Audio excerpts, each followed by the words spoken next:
Friends, आज हम 10th standard history का first lesson that is histography development in the west, ये lesson हम स्टार्ट कर रही। मेरे लास्ट वीडियो में भी कहा था कि मैं ज्योग्राफी, हिस्ट्री और साइंस 2 के लिए वीडियोस अपलोड करूँगा। तो आज हिस्ट्री का हम फर्स्ट लेसन देखेंगे। Historical research, writing and studies are carried out with an objective of understanding the chronology of the past events and their interconnections. This is a continuous process. देखिए, history यानी कि क्या? History यानी कि जो भी chronology होती है पास्ट इवेंट्स, आप जब भी देखो कि किसी भी हिस्ट्री की एक क्रोनोलॉजिकल इवेंट्स रहती है, यानी कि फर्स्ट ये हुआ, फिर वो हुआ, फिर ऐसे चेन ऑफ इवेंट्स रहते हैं, और उस चेन ऑफ इवेंट की इंटरकनेक्शन से यानी कि उसके डीप पे स्टडी करके वो हिस्ट्री लिखी जाती है। हमने कई बार पढ़ा है, जैसे कि शिवाजी महाराज ने पहले स्वराज्य के लिए फाइट किया, फिर स्वराज्य पाया और फिर ओथ ली। ये सारी जो क्रोनोलॉजी है उनके बारे में इंटरकनेक्शंस को डीपली स्टडी करके जो लिखी जाती है वो कहते हैं हिस्टोग्राफी। और critical historical narrative writing is known as histography. So in the physical and natural science, the imperial method यानी कि लेबोरेटरी मेथड। देखिए, आप जब भी साइंस में स्टडी करते हो तो आप इंपीरियल मेथड यूज करते हो, यानी कि उस मेथड को, उस ट्रूथ को, जो रिजल्ट आता है ट्रूथ, वो रिजल्ट आप उस रिजल्ट के ट्रूथ को आप प्रूव करते हो।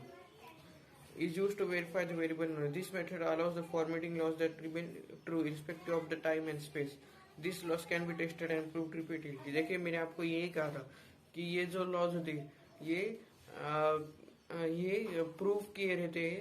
और अगर हम हिस्ट्री को कंपेयर करें तो history is not proven because हम उस टाइम, उस जमाने में प्रेजेंट नहीं थे, तो हम वह इवेंट फिर से ऑर्गेनाइज नहीं कर सकते, यानी कि वो इवेंट फिर से हम ला नहीं सकते।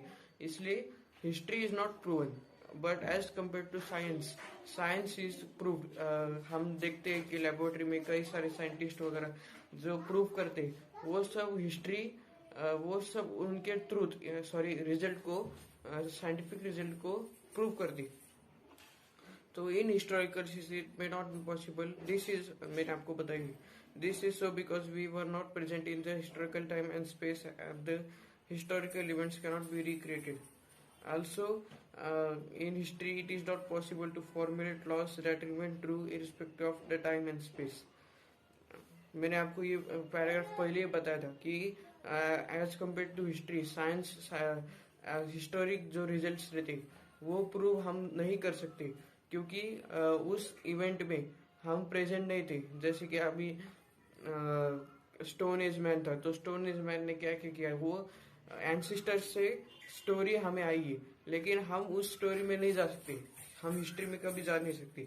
To begin, we need an expert who knows the language and script of the historical document in order to read it and understand its meaning. Also, the experts can examine the authenticity of the document by using criteria such as lettering style, author style of writing, manufacturing date and type of paper. देखिए, अब ये जो history लिखी जाती, अभी हम कहेंगे कि रामायण किसने लिखी? वो लिखी Valmiki. Ramayana is the epic of the life of Shri Ram. भगवान राम के जीवन के ऊपर जो इपिक लिखी उसे हम रामायण कहते हैं। तो ये सारे जो डॉक्यूमेंट्स है ये रिलायबल है क्या नहीं, क्या ऑथेंटिसिटी यानी कि ट्रूथ, इनमें कितना ट्रूथ है, ये सब एग्जामिन करने के लिए हमें एक्सपर्ट चाहिए रहता है, हिस्टोरिकल एक्सपर्ट जो रहता है वो कई सारे फैक्टर्स, हिस्टोरिकल फैक्टर्स, जैसे कि पेपर टाइप हुआ, इंक टाइप हुआ, और उस जमाने में लिखे गए हुए लेटर्स, राइटिंग वगैरह, वो सब लैंग्वेज, वो स्टडी करता है, एग्जामिन करता है, और फिर वो हिस्टोरिकल रिजल्ट देता है। ये सब जो स्टडी प्रोसेस है, इसे हम हिस्टोग्राफी कहते हैं और हिस्टोरिकल रिसर्च कहते हैं। Such a document is further scrutinized by the historian with the help of relevant historical references.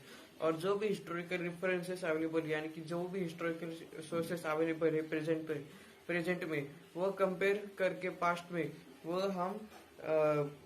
हम उस फैक्टर से मदद लेके हम हिस्टोरिकल रिसर्च जो है वो फाइंड आउट करते हैं।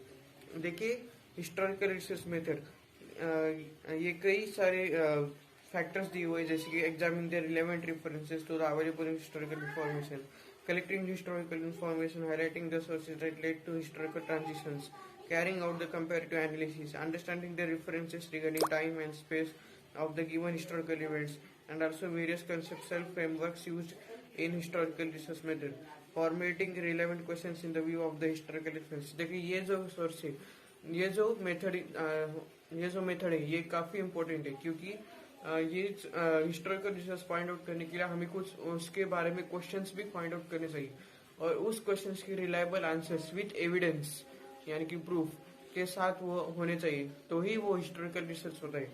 और ये जो क्वेश्चंस रहते हैं ये एंथ्रोपोसेंट्रिक रहते हैं, यानी कि उस जमाने के पीपल, उस जमाने के लोगों के कॉमन लाइफ के बेसिस पर वो ज्यादा निर्भर करती है।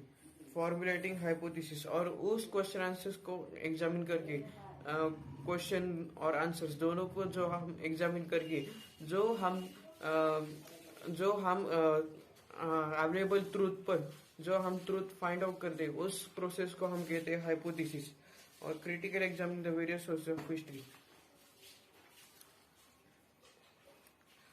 और अभी हम देखेंगे आगे पेज नंबर 2 पर, method of various disciplines are useful in historical research, for example archaeology, archival science, manuscriptology, epigraphy, study of inscriptions। देखिए ये सारे जो फैक्टर्स है, यानी कि ये सारे जो डिसिप्लिन है, यानी कि study of coins, study of genealogy, study of lineage, manuscriptology, archival science, archaeology, ये सारे जो डिसिप्लिन है ये बहुत इंपॉर्टेंट होते हैं जब भी हम हिस्टोरिकल रिसर्च फाइंड आउट करते रहते हैं, क्योंकि ये बहुत क्लोज है। जैसे कि हम लेबोरेटरी साइंस में भी कुछ डिसिप्लिन फॉलो करते हैं, जैसे कि नोट डाउन, ऑब्जर्वेशंस वगैरह, तो ये सारे हिस्टोरिकल रिसर्च में इम्पोर्टेंट है। तो अभी हम देखेंगे 1.1 tradition of histography. We have learned about the historical research method, critically examining the historical sources and writing the historical narrative. The writing of critical historical narrative is known as historiography। देखिए मैंने आपको पहले ही कहा था कि the writing of critical historical narrative is known as historiography। अभी आपको historiography का मतलब पता चला हो गया होगा कि the critical historical narrative की जो राइटिंग है उसे हम historiography कहते हैं। A scholar who writes such a narrative is a historian। और वह हिस्ट्री जो लिखता है, वह स्कॉलर यानी कि वह पर्सन जो हिस्ट्री लिखता है उसे हम हिस्टोरियन कहते हैं। The historian cannot include every past event in its narrative. The inclusion and interpretation of historical events by the historian often depends on the conceptual framework adopted by him.